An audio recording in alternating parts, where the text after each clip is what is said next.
It was a crisp autumn night in Liverpool when the city's heartbeat skipped. News broke that Diogo Jota, Liverpool FC's star forward, was missing. His wife, Ruth, had called the police after he failed to return home from a late dinner with friends. His phone was off. His Lamborghini, a sleek black Aventador, was nowhere to be found. The city was stunned. Jota was more than a footballer. He was a symbol of hope, a family man, a hero to thousands. The next morning, the police found his car, crumpled and hidden in a ravine off a deserted road outside the city. The scene was grim. The car had clearly crashed at high speed, and Jota's body was found inside, lifeless. The initial shock gave way to questions. How could this happen? Why was he on that road, so far from home? And why did it take so long to find him? Detective Inspector Sarah McKenna was assigned to the case. The accident looked straightforward: speed, a sharp turn, a fatal crash. But something felt off. Jota was a careful driver, known for his discipline on and off the pitch. Toxicology reports showed no alcohol or drugs in his system. The media speculated wildly. Was it a joyride gone wrong? A suicide? Or something more sinister? McKenna's team combed through CCTV footage, phone records, and witness statements.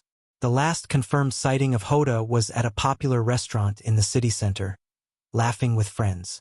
He left alone, waving goodbye, and got into his Lamborghini.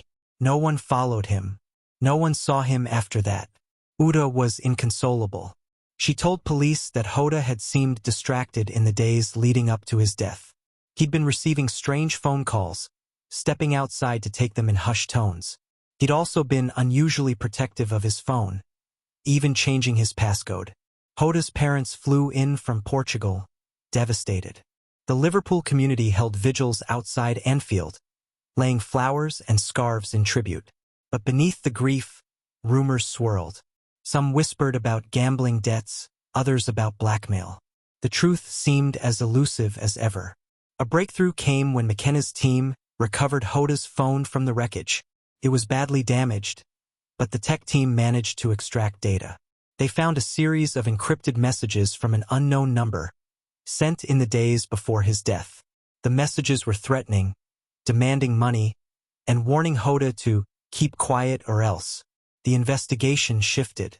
This was no ordinary accident. The phone number was traced to a burner, but further digging revealed it had been purchased with a stolen credit card belonging to Marco Silva, a former acquaintance of Jota's from his early days in Portugal. Silva had a criminal record, fraud, extortion, and ties to organized crime. McKenna flew to Lisbon to question Silva. He denied any involvement, claiming he hadn't spoken to Jota in years. But his alibi was shaky, and he had no explanation for the stolen card. Back in Liverpool, detectives discovered that Jota had recently transferred a large sum of money to an offshore account. The account was linked to a shell company, which, in turn, was connected to Silva. Just as the case seemed to be closing in on Silva, a new piece of evidence emerged. Forensic analysis of the Lamborghini revealed that the brake lines had been tampered with. This was no accident, it was murder. The investigation widened. Who had access to Jota's car? Security footage from his home showed a shadowy figure near the garage 2 nights before the crash. The figure wore a hoodie and gloves, and their face was obscured. As McKenna dug deeper, she uncovered a secret Jota had been hiding. Months before his death, he had discovered that his agent, Ricardo Mendes, had been embezzling money from his contracts. Jota had confronted Mendes, threatening to go public.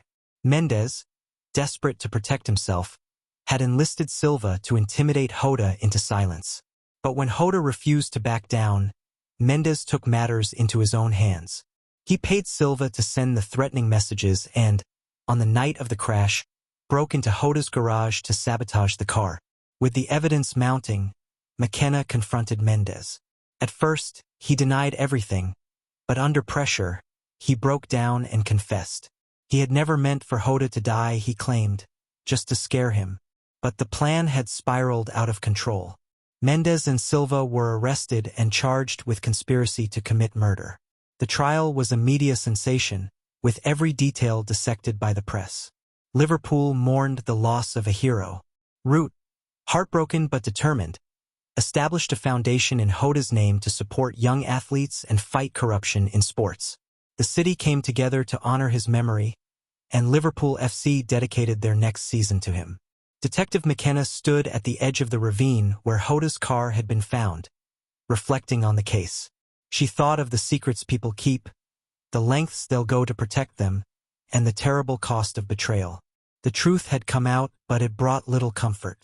Jota's family and fans would never forget the man he was, or the tragedy that took him too soon.